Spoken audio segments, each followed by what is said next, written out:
Oke, bismillahirrahmanirrahim. Assalamualaikum warahmatullahi wabarakatuh. Selamat malam, salam sejahtera untuk kita semua. Sebelum kita melanjutkan materi, kita berdoa dulu menurut agama dan keyakinan masing-masing. Berdoa dipersilahkan. Berdoa selesai.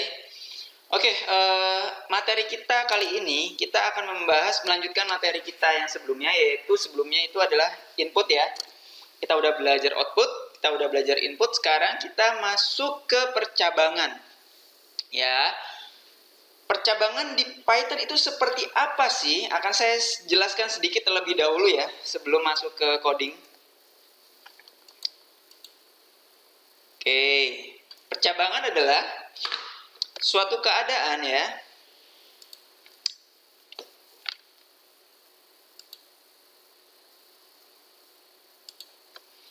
Suatu keadaan di mana pernyataan dapat dieksekusi. Ya, pernyataan ini bisa disebut juga statement ya. Ya.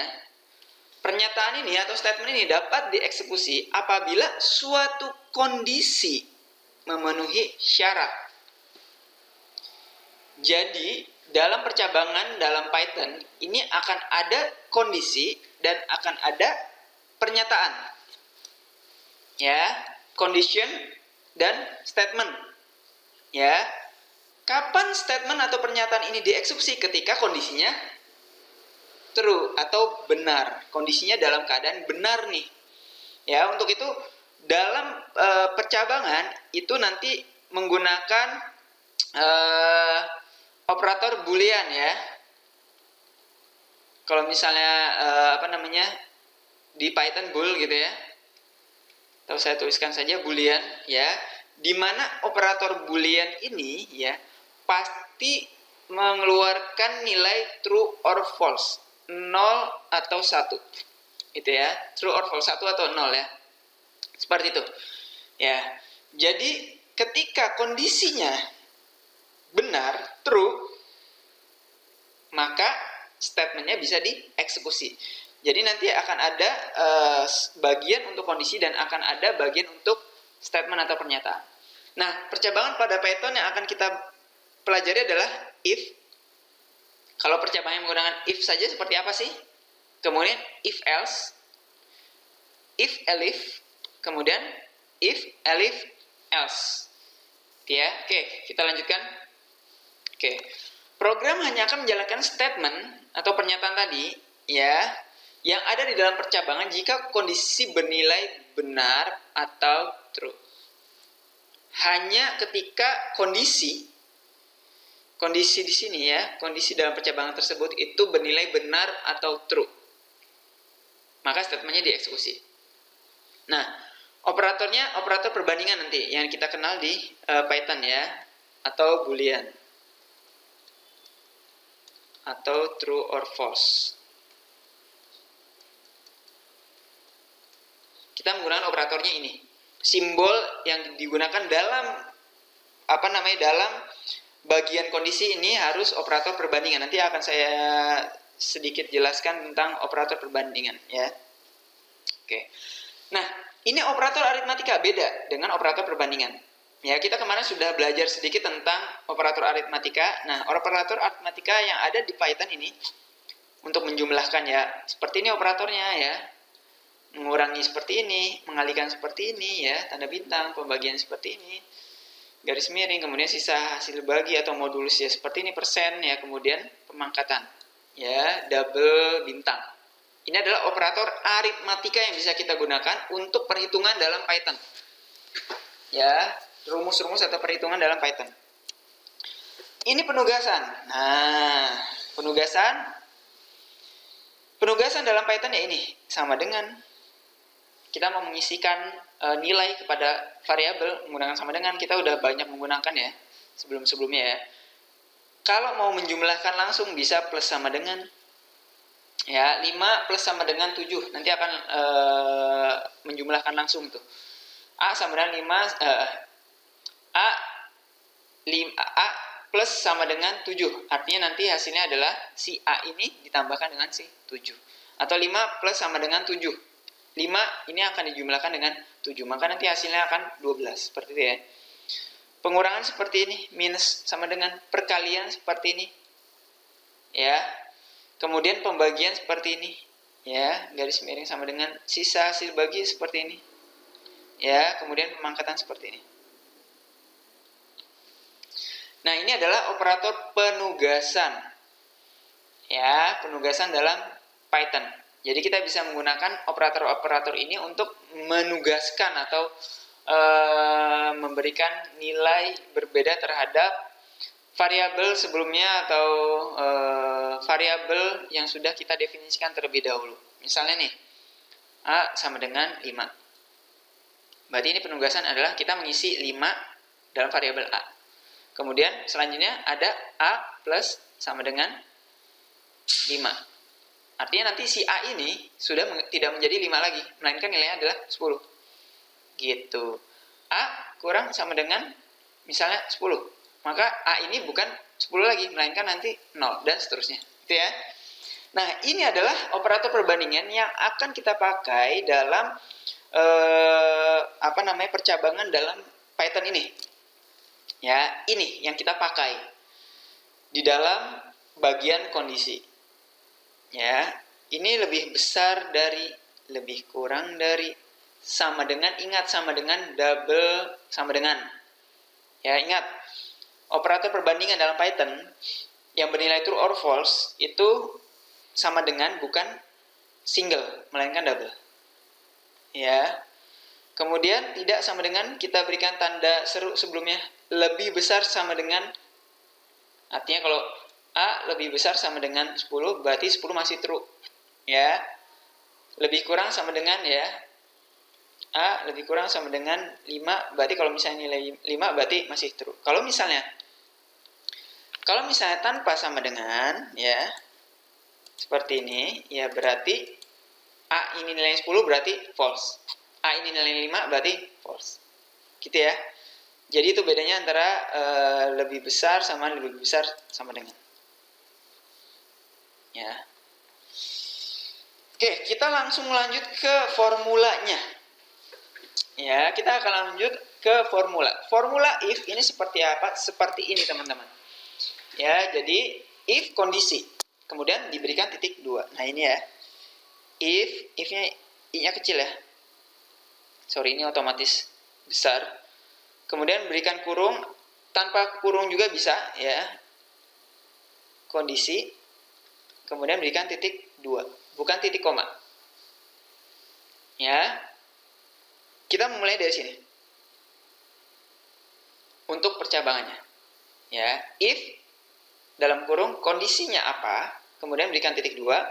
Pernyataan ketika kondisi ini benar, maka dieksekusi. Pernyataan atau statement ini bisa berupa input-output, bisa berupa proses, jadi bebas. Ya, ini saya perwakilan aja, bentuknya adalah proses, padahal tidak mesti proses ya.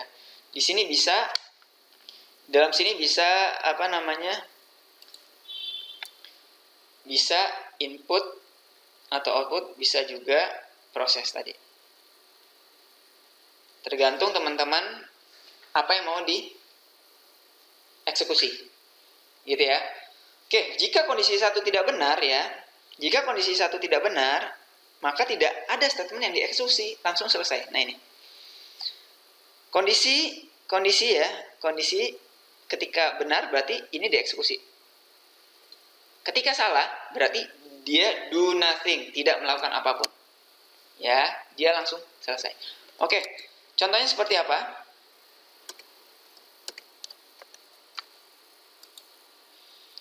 Oke, contohnya misalnya kita akan membuat flowchart-nya dulu ya. Pertama misalnya mulai, kemudian kita mau memasukkan ya. Kita memasukkan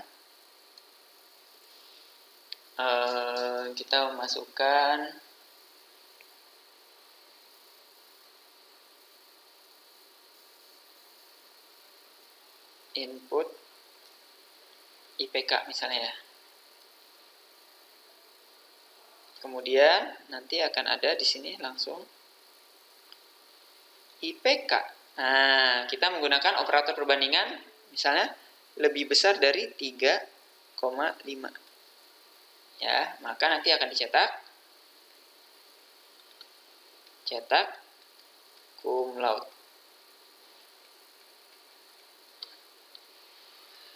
Ya.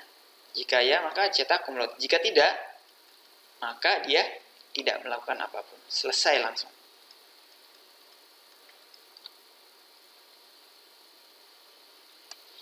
Oke, kita langsung mengimplementasikan yang ada dalam flowchart ini. Ya, kita langsung implementasi ke dalam bahasa pemrograman Python ya. Oke, kita langsung jalankan apa yang sudah kita buat di sini flowchartnya ya. Oke, pertama mulai kemudian input IPK ya. Oke, pertama kita buat IPK ya, kemudian kita operator penugasan sama dengan float ya, karena kita IPK ini ada desimal. Kemudian input ya, baru di sini adalah pertanyaannya, masukkan IPK Anda ya. Nah, input kita sudah selesai. Selanjutnya apa? Turun ke bawah, yaitu kondisi IPK lebih besar dari 3,5 enggak? Tuh ya. Berarti langsung kita if ya, IPK lebih besar dari 3,5. Jangan lupa berikan titik 2, kemudian print. Apa yang di print? Cum laude ya. Misalnya Anda mendapatkan predikat cum laude. Ya. Selanjutnya dari sini apa? Oke, setelah cetak cum laude selesai. Ketika IPK tidak lebih besar dari 3,5 juga selesai. Ya, artinya programnya cukup 3 baris ini saja. Kita langsung jalankan.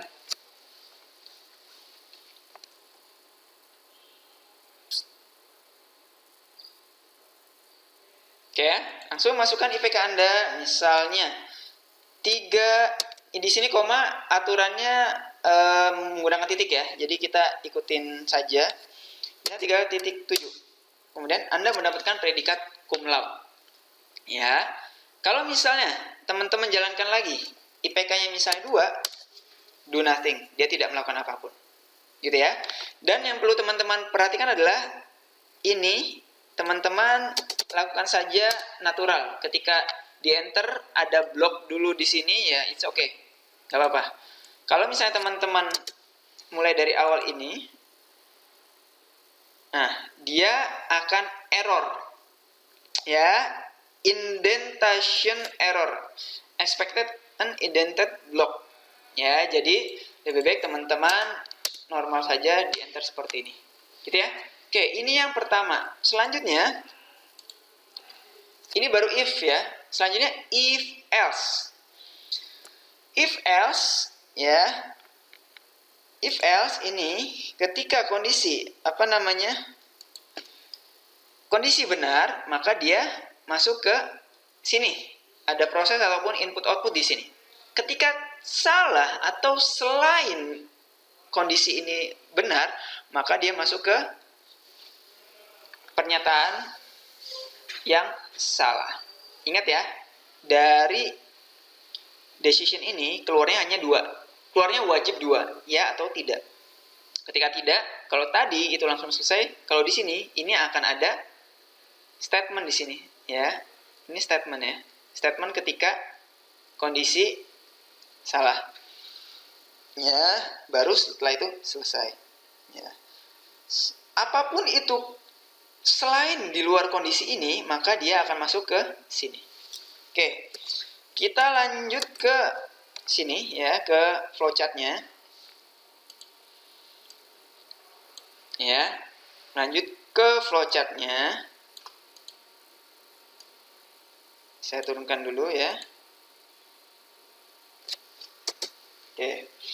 Artinya nanti di sini akan ada, saya tulis lagi ulang. statement ketika kondisinya tidak.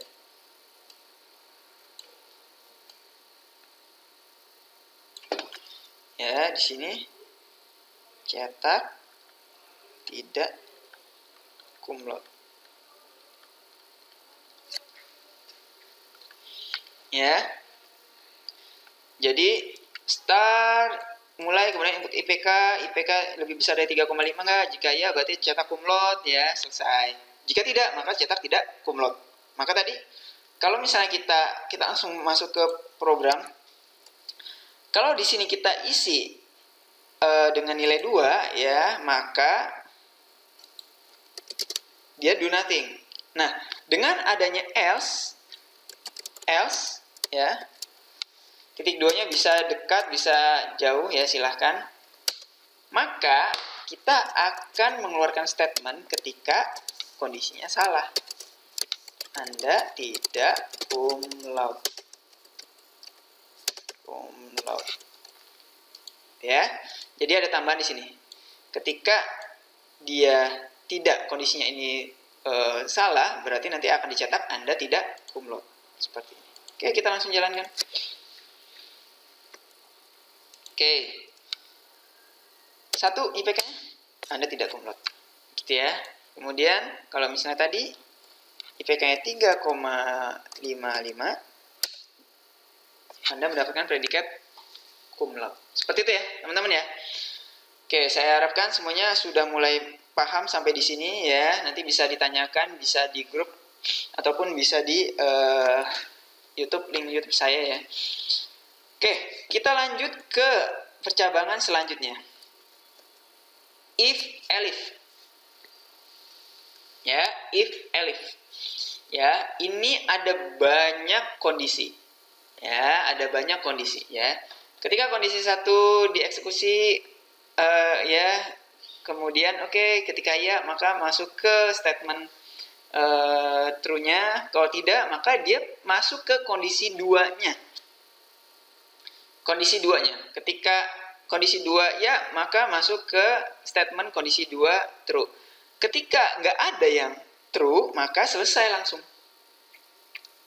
Ya, maka selesai langsung. Oke, kita langsung masuk ke flowchart. Kita langsung masuk ke flowchart. Oke ya, di sini ya.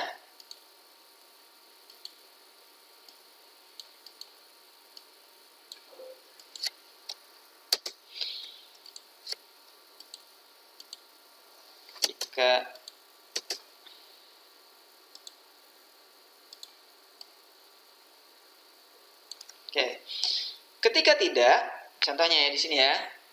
Ketika tidak, maka masuk ke statement selanjutnya. Kondisi selanjutnya. IPK lebih besar dari 3 enggak? Gitu ya. Jika lebih besar dari 3, kepanjangan. Jika lebih besar dari 3, maka maksud statement ya-nya ya. Cetak kalau di atas 3 tuh baik sekali.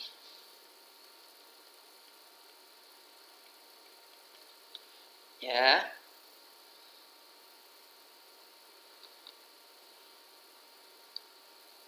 Oke. Kalau misalnya tidak, maka dia langsung selesai ya. Tidak. Maka dia langsung selesai. Oke, kita langsung saja di codingnya. Oke ya. Nah, artinya di sini nggak ada else ya. Oke, langsung kita tuliskan elif. Print.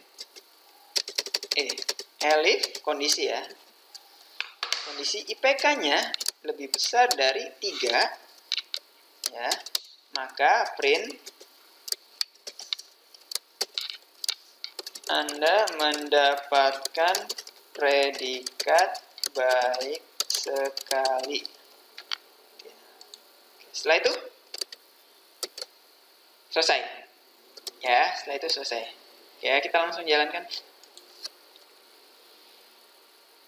Oke, masukkan IPK Anda 3,6. Oke, Anda mendapatkan predikat cum laude. Kemudian jalankan lagi 3,3.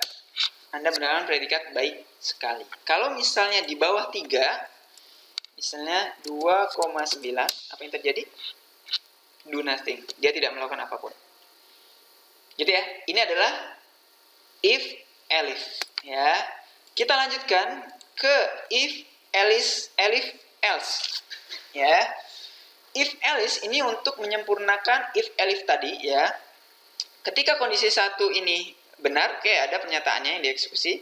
Ketika salah berarti masuk ke kondisi 2, akan masuk ketika ya akan masuk ke pernyataan ketika kondisi 2 ini bernilai true. Ketika tidak, maka di sini akan ada pernyataan ketika kondisi 1 maupun kondisi 2 ini tidak ada yang benar. Ya, kondisi 1 atau 2 ini tidak ada yang benar. Oke, kita langsung saja. Ya, kita langsung saja di sini ya.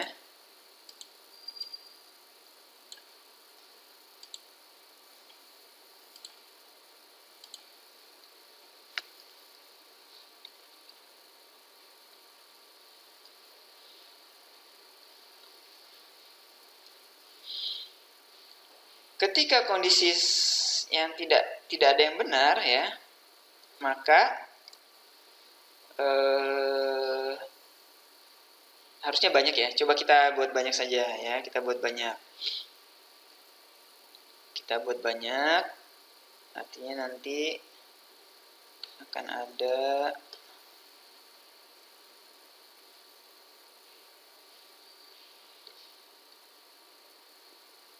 ada IPK-nya lebih dari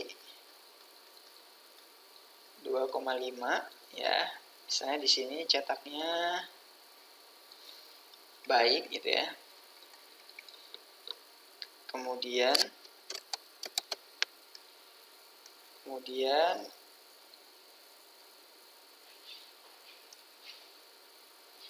akan ada di sini IPK-nya lebih besar dari 2 ya, maka cukup ya. Cukup ya. Kemudian oke.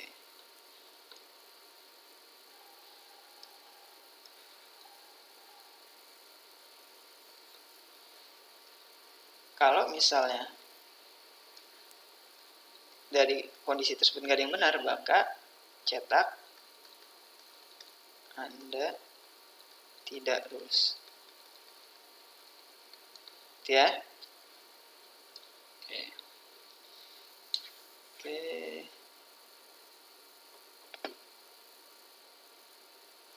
Cukup panjang jadinya flowchart-nya ya.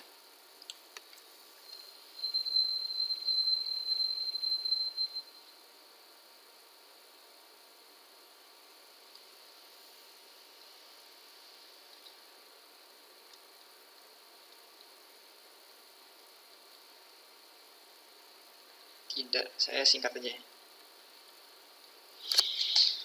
Oke ya, jadi kurang lebih seperti ini flowchart-nya ya. Mulai input IPK tadi ya, sudah ya. IPK lebih besar dari 3,5, jika ya, maka cetak cum laude, selesai. Jika tidak, maka dicek lagi, IPK lebih besar dari 3 enggak? Jika ya, maka cetak baik sekali. Kemudian selesai. Jadi ketika pada kondisi ini udah benar ya, maka dia akan masuk ke sini cetak cum laude, kemudian selesai. Yang ini diabaikan. Gitu ya. Kemudian masuk sini IPK, misalnya ini false ya, kemudian IPK lebih besar dari 3. Ketika ya, maka cetak baik sekali. Selesai. Ketika ini sudah masuk ke cetak baik sekali, yang ini diabaikan bawahnya. Begitu pula seterusnya. Ketika ini masih tidak lagi, ini panahnya ke bawah ya. Lebih besar dari 2,5 enggak? Misalnya ya, berarti cetak baik. Lebih besar dari 2 enggak? Ya, 2,5, di atas 2,5 ternyata masih enggak true ya. Masih false. Maka dicek di bawahnya lagi, IPK lebih besar dari 2 enggak? Ketika ya, berarti cetak cukup. Selanjutnya, dari kondisi-kondisi ini ternyata nggak ada yang benar. Yang terjadi apa? Cetak Anda tidak lulus. Gitu ya. Oke, kita langsung praktekkan saja. Oke, Elif ya, Elif. Kemudian di sini adalah IPK lebih besar dari 2,5. Ya. Cetaknya apa? Print. Bagus gitu aja biar cepat ya. Kemudian Elif lagi, IPK lebih besar dari 2. Ini ya. Print. Cukup. Ya. Kemudian selanjutnya adalah nggak ada di antara semuanya itu adalah else, baru print. Anda tidak lulus. Ya. Oke, sama ya. Simple, ternyata lebih simple codingnya daripada flowchartnya ya. Ya, baik sekali, baik, cukup. Dan kemudian kalau misalnya nggak ada yang semua kondisinya itu nggak ada yang true, maka akan dicetak else, Anda tidak lulus. Oke, kita langsung jalankan. Masukkan IPK Anda 3,9. Amin ya. Anda mendapatkan predikat cum laude. Oke. Masukkan IPK Anda 3,2. Oke, Anda mendapatkan predikat baik sekali. Jadi yang kedua nih. Baik sekali ya. Karena di atas 3. Kemudian oke, ternyata IPK-nya 2,7777 misalnya ya. Oke, bagus. Nah, predikatnya bagus. Yang ini diabaikan, bawahnya diabaikan. Karena di sini sudah true kemudian selesai. Kemudian selanjutnya adalah IPK Anda. Misalnya 2,49. Cukup. Ya, karena 2,49 tidak lebih dari 2,5, bahkan 2,5 pun sekalian. Cukup. 2,5 masuknya cukup. Ingat, karena lebih besar dari 2,5, bukan lebih besar sama dengan. Kemudian kita jalankan lagi ya. Kita jalankan lagi, IPK-nya adalah 2,1 gitu ya. Cukup tadi ya. Jalankan lagi. 1,9999. Apa yang terjadi? Anda tidak lulus. Simple ya. Jadi ini adalah percabangan dalam Python. Ini banyak sekali nanti digunakan oleh teman-teman untuk mengimplementasikan berbagai macam studi kasus ya. Dimana studi kasus ini biasanya akan banyak sekali kondisi ya. Kemudian akan ada perlakuan ketika kondisi tersebut true. Ya, nanti kita lanjutkan dalam tugas yang akan saya berikan. Oke, saya kira cukup untuk pertemuan hari ini. Kurang lebihnya mohon maaf. Kita tutup dalam berdoa menurut agama dan keyakinan masing-masing. Berdoa dipersilahkan. Oke, kurang lebihnya mohon maaf ya. Saya akhiri dan alhamdulillahirrahmanirrahim. Assalamualaikum warahmatullahi wabarakatuh.